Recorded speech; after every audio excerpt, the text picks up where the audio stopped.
Hello, hello, everyone, and welcome to today's Passive Investing Made Simple Masterclass. My name is Rob Gallo. I am your host today. Whitney is at a very good, 1 second there, let me reset that.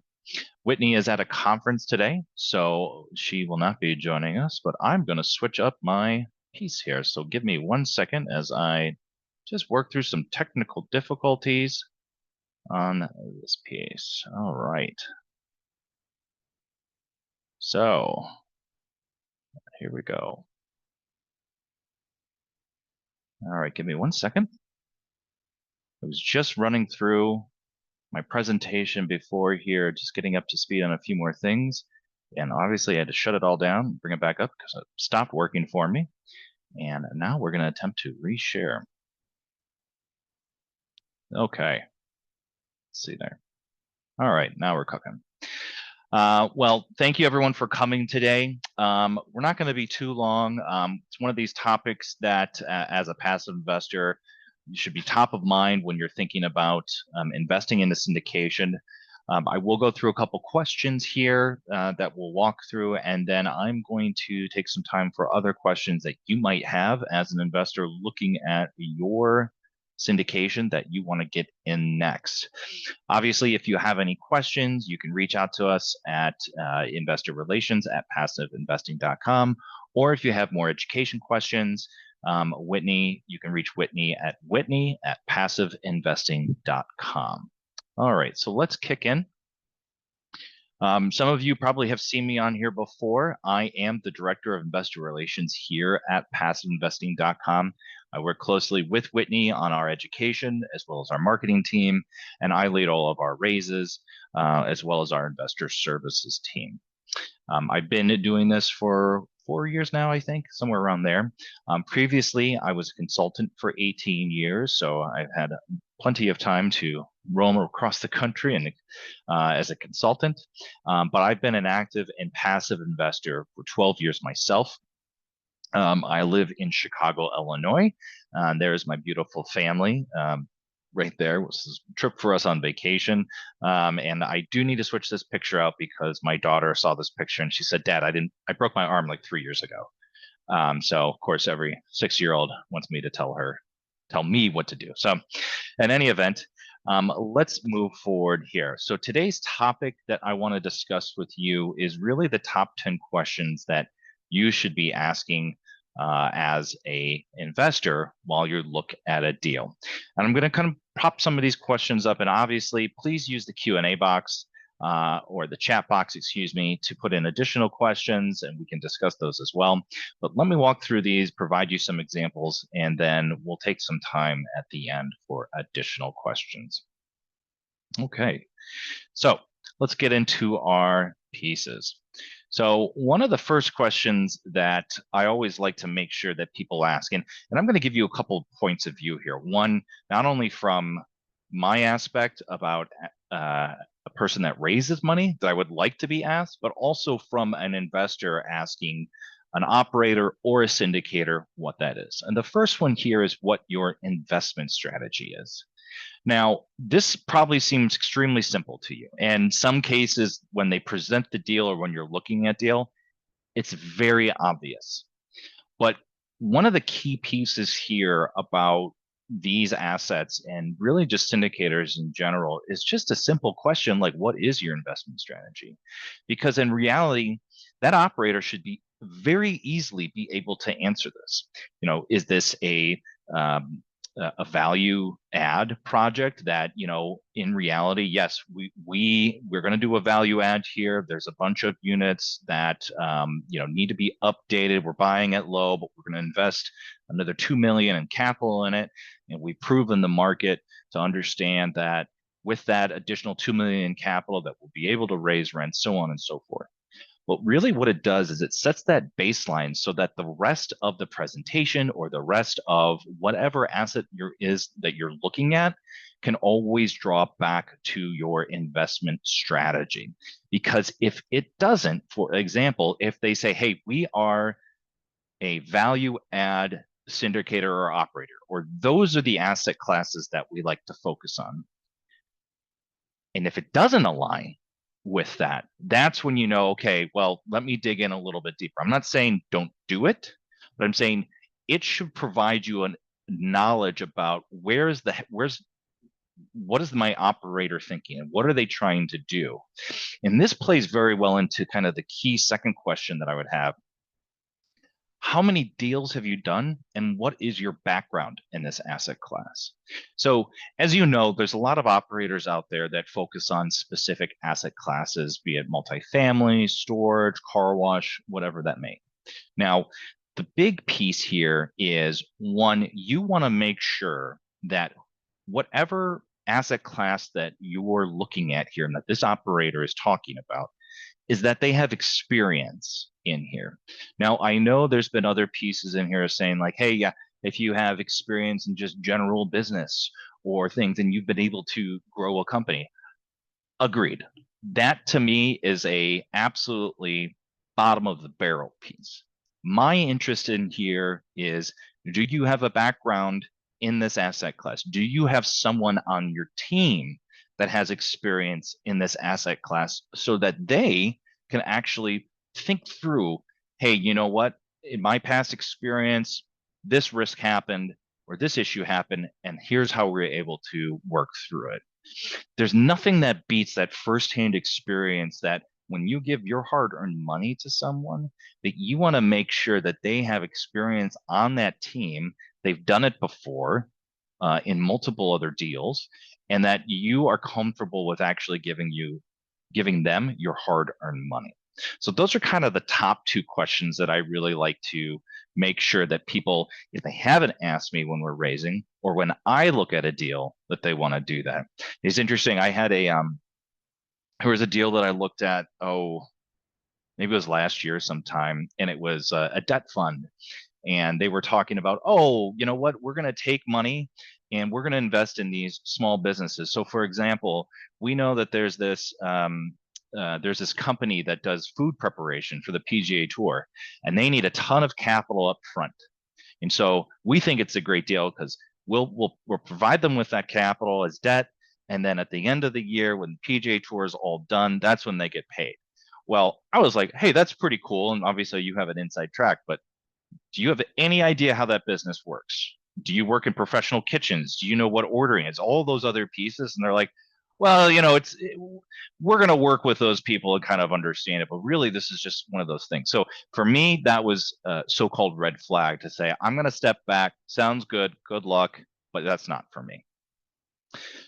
One of the next pieces I always like to think about is what the major risks are for this asset or this opportunity. So I know that this sounds, again, pretty simplistic in terms of what it is. And, a lot of operators do a good job to actually say, hey, here are the risks and here's how we mitigate them. But unfortunately, this is an area where a lot of times during these initial deals or operations or presentations, they don't really focus much on the risk. And, that could be one of two reasons. One, they don't really want to focus on negativity and they want to focus on the positivity. And I get that, right? We all want to basically be rainbows and butterflies all the time. The other thing is that maybe they don't know the risks and maybe they don't know how to mitigate those risks. I tell you, my best conversations with investors as well as the operators that I work with is I ask them those risks and they're upfront with me and they label, 5, 6, even 9 different risks. But then they take the time to actually walk through their thinking about those risks or how they've mitigated those risks in the past. Because in reality, if they are not thinking about that up front and they don't have a plan in place in order to deal with it, and again, everything has risk, no matter what. There's no guarantees, there's nothing risk-free. But if they can think through kind of the majority of those risks, have a plan in place, that tells me that, okay, this operator actually knows what they're doing. They've either experienced this before or they've thought through it enough to say, yep, this is what happens in there. Now, again, I was talking to an investor the other day and someone said to me, it was like, well, what happens if the entire Southeast is wiped out by a hurricane? And I was like, well, I think we'll have a little bit more to worry about than necessarily a multifamily building that piece. Yes, we have insurance. Yes, we have these things. but you're really talking about some major pieces in play here. But brings us back to the point, just make sure they ask the risk because they should be able to talk through them and answer what those mitigation strategies should be. Number 4, what are the biggest challenges and failures you have faced? Okay. I know, again, this is probably not in the presentation that they're going to give you or part of the conversation piece, but I think it's a good piece for them to be transparent, right? Anyone that's been in business, you've had some type of failure. Even the most successful person that you can think of, at some point, they have had a failure in that business. They should be able to actually articulate that and tell you. And most importantly, they should then tell you, what have you learned from those failures? So that, yes, they've been through these challenges, they've gone through all these possible failures, and now they are here. Now, this is as ever important today as it is in any other time, just because in the markets that we're in with operators and syndicators, I think majority of us know kind of what's happening with multifamily and where storage is. There's been some operators that have not been faring well, and they've had to default on some properties and things like that. I'm not going to rule those out, but I do want to understand necessarily, okay, what happened there? What were the challenges you faced? What were the gotchas that you should have thought about? And how are you taking that now and putting it into something else? Now, for me, I'm a big believer that you don't really truly learn something unless you actually struggle through it. Because if it comes easy, it's kind of easily forgotten. And I'm not saying that, hey, we should go and invest with that person that forecloses on all their assets all the time, but they should have a track record. They should have identified some of those failures. They built it into their models, and they'll be able to talk about how they don't, what they're putting in place to mitigate that for the next time. And by the way, these are not in terms of priority. These are just kind of some of the things that I would think through as we're going through this. Let's switch to our next slide here. All right. Next piece is key, is what are the common fees? Now, I know this is probably top of mind for a lot of people when they're asking about investments. But the get you in here is at certain times, and yes, I'm going to bring up the dreaded PPM. In the private placement memorandum, it's full of everything, right? This is going to be your agreement that you sign with the operator about the investment, what risks there are, but specifically what fees there are. You need to make sure that you understand what those fees are so there are no surprises. On top of that, you also want to make sure that when you're reading the PPM that you focus on those, because inside of some of those fees, be it acquisition fees, asset management fees, disposition fees, guarantor fees, there are articles and phrases in there that could say, okay, what happens when something is not distributing? Is there a statement in the PPM that says, you know what, if you're not distributing capital when you say you should be, or excuse me, if you're not distributing returns when you say you should be distributing returns, that you're going to forfeit your asset management fee, or that you're going to accrue it and that'll get paid at the end of the deal. There are very important pieces in that PPN from a fee perspective that you should really understand. Moving past fees, please review the PPM. I know they're huge. They're absolutely huge. And even if you do a find on some of those PPM to look for keywords and key pieces, please do that, because they're in there inside of the operating agreement are processes that they have in place to do a multitude of things. For example, can they raise additional capital outside of the initial capital raise? That's always good to know, because, hey, if they run into a situation where they need additional capital to either finish a value add or do some kind of refinancing, are they going to dilute your funds? Do they have the ability to do that? Or do they need to bring it to you as the investor as a vote? So there's a lot of key pieces and processes that are laid out in that PPM that's going to save you time and frustration on the back end or during the hold that you really need to know up front. Now, I will say those PPMs are written by attorneys, and I love attorneys, as I'm sure all of you do. But it can get burdensome. And I know I work with in-house counsel, and I was like, can we just say this in layman's terms?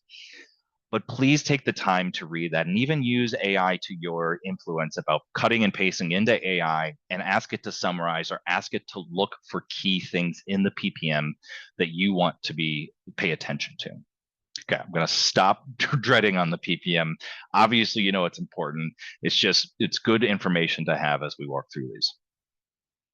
Next, when are distributions made and when do they start? So this is, very important. I would say not as important as the PPM, but I think there's some confusion here in a lot of cases about when you receive my money, how long does it take to actually get working? That's a key question that we want to add here, as in, is it going to start accruing immediately, or does it start, on a certain date when the deal closes?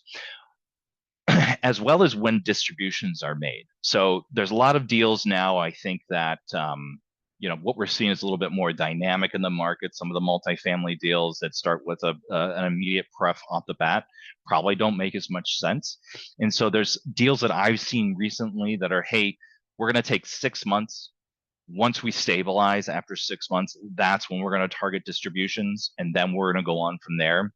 So I think it's very key to make sure that you understand if there's a timing trigger there, or if there's until we get to 90% occupied or what that might be, then we'll start distributions.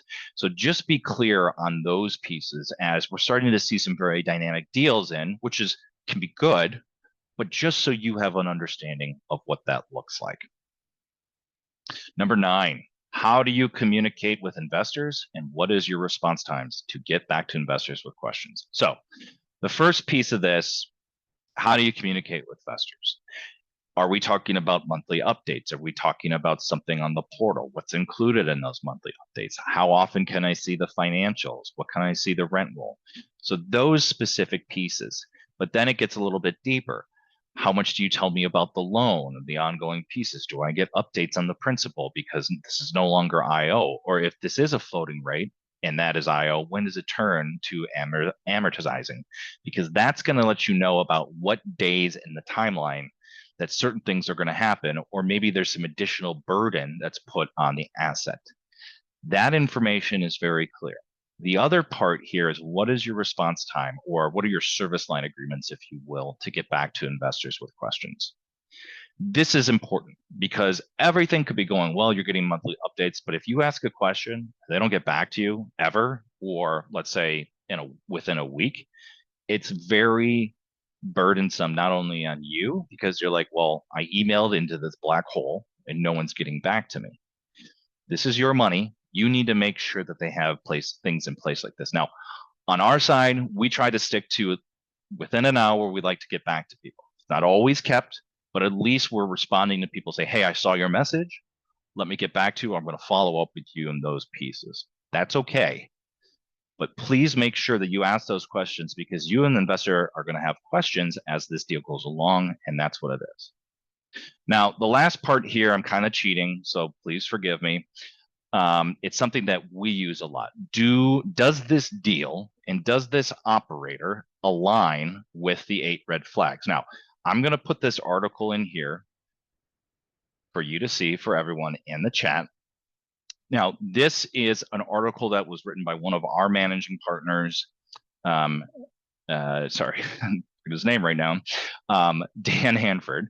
But it's basically 8 other things that you should be considering. Now, there's some overlap in terms of the questions that I'm asking, but there's some other key pieces in here about, hey, how many actual managing partners are there? Is it just one, or are there multiple ones that you want to actually be taking with you as you're looking at these deals and kind of thinking through them? So I want to pause here, see if there's any other questions that someone should be asking that you guys go through as part of your checklist, or just any other general questions that you might have to add to this list.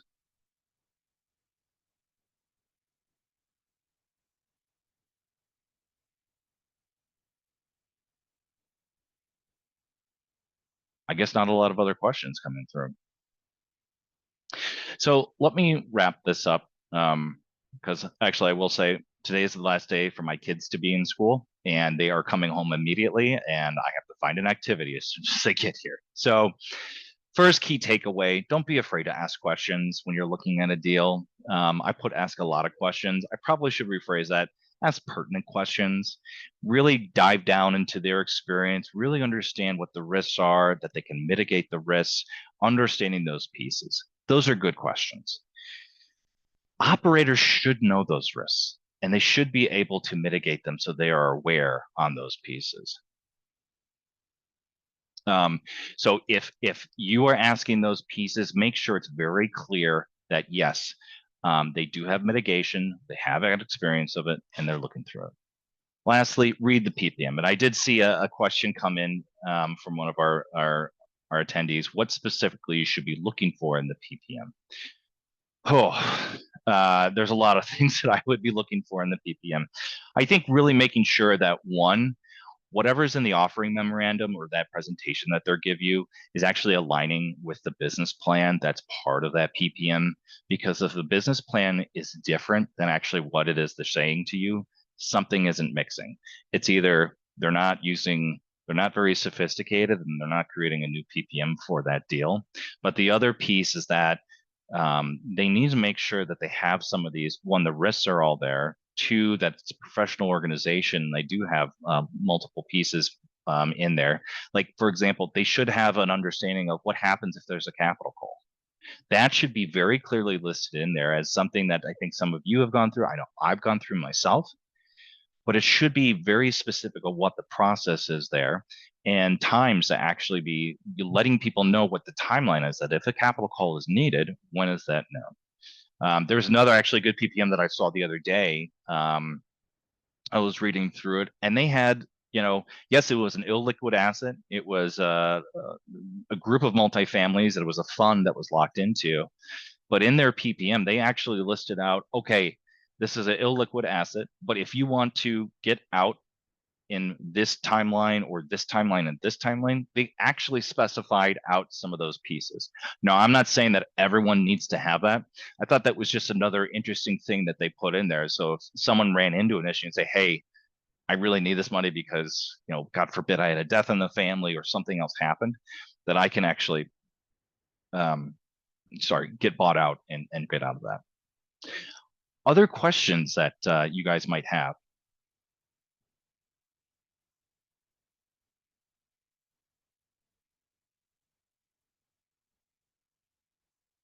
Okay.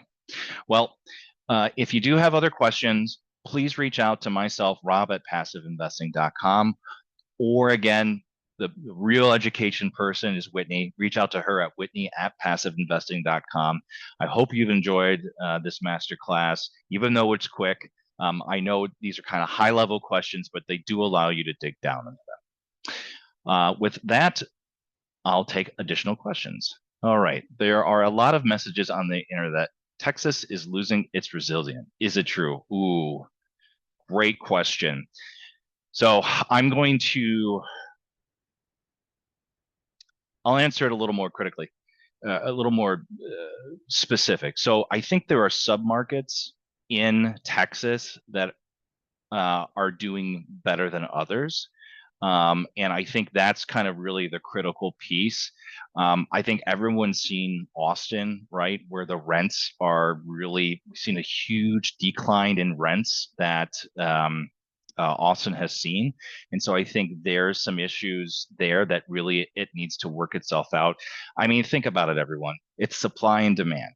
If you've built up all of these apartment buildings, and this is specifically for multifamily, all of these multifamily apartment buildings, and there's continuing more to come online, yet you're already seeing rents decrease, there's an issue there with oversupply. So I'm not saying that that's all the cases, because I do know there's probably some pockets in there, and I think specific cities and submarkets are actually kind of hit that bottom. They're hitting that absorption rate, and they're coming back up. But it's really going to depend on that submarket. All right. Would you agree that fees beyond acquisition, disposition, property asset management is a red flag? Not necessarily. I know there's some guarantee. There's also loan guarantee fees that sometimes get charged. I think additional fees outside of that might be a little bit more. I think there was someone that was like, for example, not in a multifamily asset, but there was something in a debt fund that they were saying, oh, we're going to charge a fee for you to charge, from a non-compounding to compounding class. Like that seems a little aggressive to me. It's about kind of what makes sense. So acquisition is obviously, just so everyone's clear, acquisition is a fee that the operator normally charges upfront on the actual buy that they take. And really that's to fulfill a lot of the work that they do to actually find the building, have those networking sections, make the deal happen. Disposition is to incentivize them to, sell that deal. Property management, asset management fee, which shouldn't be confused because property management is, yes, I've got a company on site that's managing that property versus asset management fee that usually goes to the actual, the operator themselves, as well as a guarantee fee.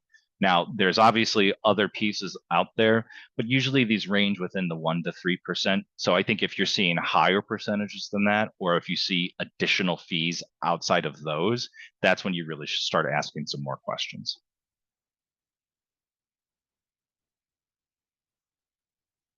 Any other questions? Okay. Well, hopefully you can all access the 8 red flags and see what that is. Do you know the recently Texas HB 21 bill? I do not. I apologize. I don't know that one.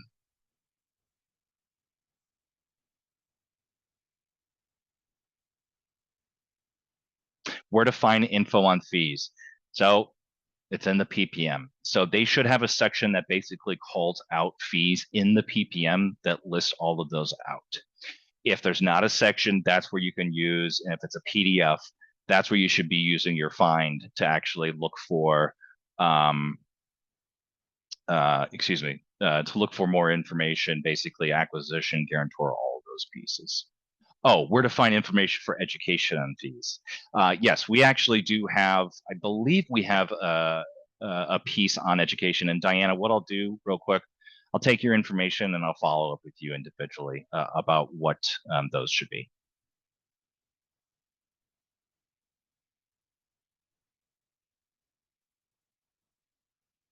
Okay.